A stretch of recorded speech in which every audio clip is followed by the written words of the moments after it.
Okay, hello out there. Sorry for the little bit of a late start, but hope everyone's been having a good day so far.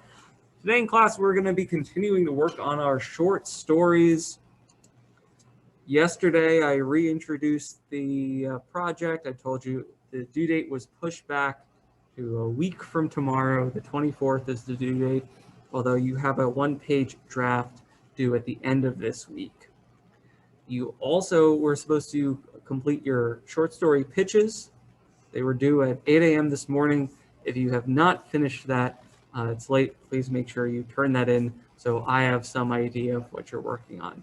I put comments on some of them, not all of them. If you didn't get any feedback from me on your pitch, then that means that it's just fine and you can go ahead and continue writing. Just keep in mind as you're writing this story, not to get too ambitious. It is a short story. It's not a novel, so the scope's pretty small. I think students sometimes get carried away and then end up with 10 pages and they're like, oops, this is too much.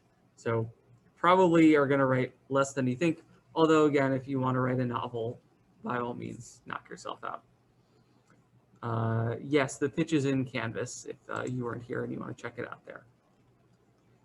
Okay, so for class today, I want to give you a mini lesson on one of the most foundational pieces of writing advice.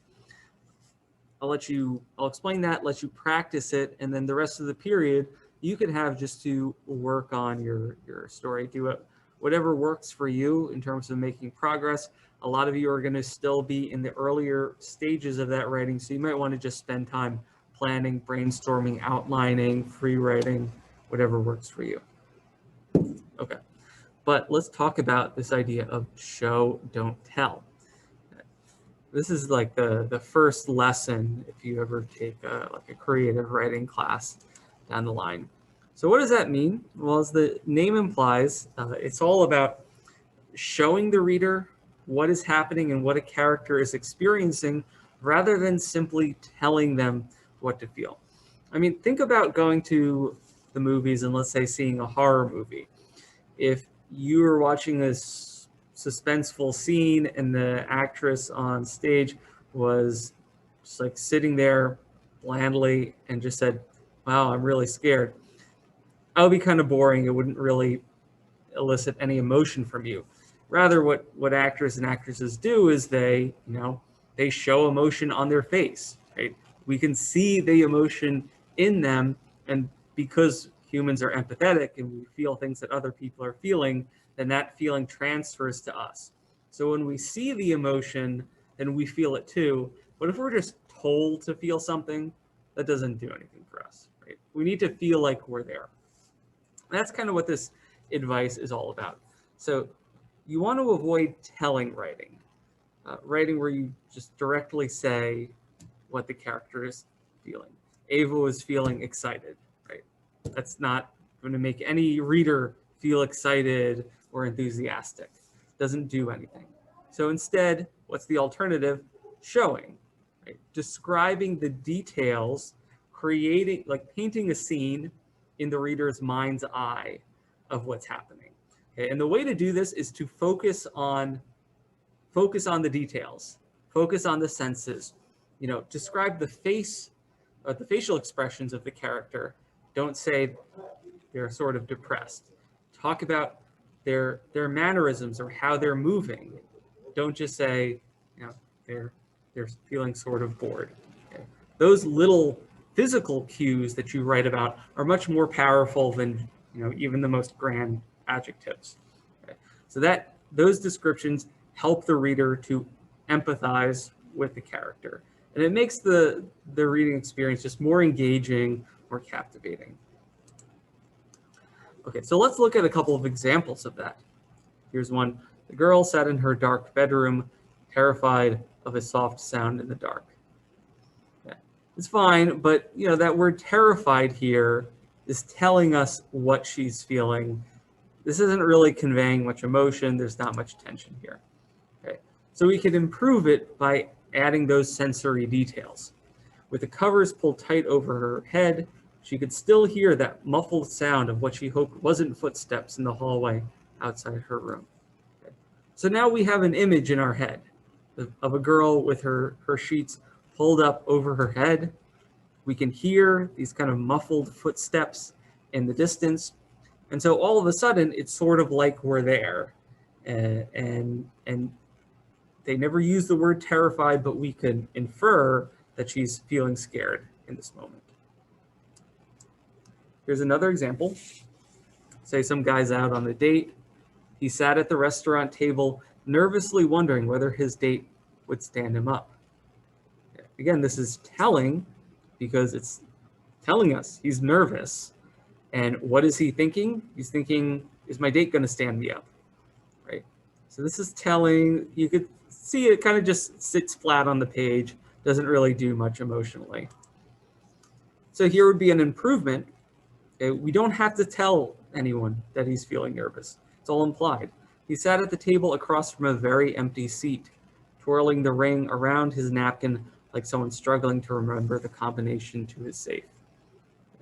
So we take away the telling and then just paint the picture of what he's doing. He's sitting there across from an empty seat. That empty seat is suggesting that someone should be sitting there. And what is he doing? He's playing with a napkin ring. People play and fidget around and move when they're nervous or anxious. So that small gesture is enough for us to know it's happening. So you see, this is a little more subtle, but you want the reader to have to do more work to understand what's happening. It sounds a little bit counterintuitive, but you want to make it hard for the reader to figure out what's going on. Like, think of James Joyce. Part of the reason people still like James Joyce and still read him is because he leaves so much to the imagination, because his writing is like a puzzle that you're trying to figure out. People like solving puzzles. So if you just bash the reader over the head with the information and say, he's nervous, and it makes it really obvious, then it comes off like condescending. Like, why are you telling me all this? I'm able to figure it out on my own. You don't have to be so blunt. Okay. So this sort of showing, not telling, is what you should aspire for in your short stories. And let me make a caveat here. It's not like you're always going to be doing showing. Like, some telling is fine. If your protagonist is a high school student and you want to say she woke up and went to school that morning, that's fine. You don't have to say she woke up, shuffled to the bedroom, brushed her teeth, combed her hair, took a shower, got dressed, went down for breakfast. You don't have to show everything. But just when you have a scene where you really want to create an emotional connection between the reader and the character, that's when you should rely on the showing. Look out for emotion words. Just try to take those out and replace them with physical descriptions. Any questions on this so far?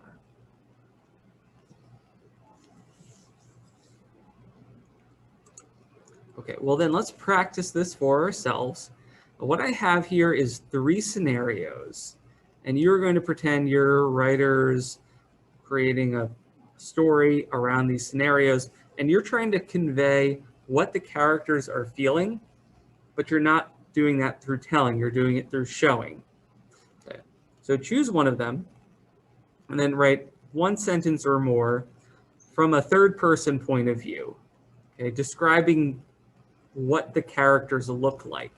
Right? What are their facial expressions? What do they say? How are they moving or holding themselves? Things like that. So here are the 3.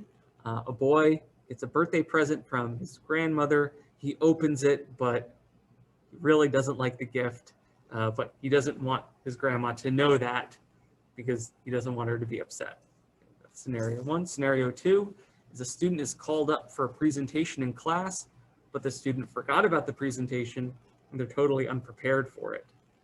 And the 3rd scenario, someone hears this piece of gossip. They really want to run and tell their best friend about it, but they promise to keep it secret. So there's that conflict of they want to tell, but they can't. Figure out a way to portray that. If you don't like any of these, then that's fine. Make up your own scenario and write a description of that, as long as it's showing and not telling. So this is what we'll work on now. In Canvas, there's an assignment, show, don't tell exercise. So you can open that up. This PowerPoint is in there. The slide is in there. So pick one of these 3 or make your own and write one of those descriptions. This doesn't have to be, James Joyce level writing, doesn't have to be William Shakespeare level writing. I just want to see that you understand the concept, so don't freak out about it too much. If you're spending more than 5 or 10 minutes on it, you're probably overthinking it, but go have fun with it if you want to.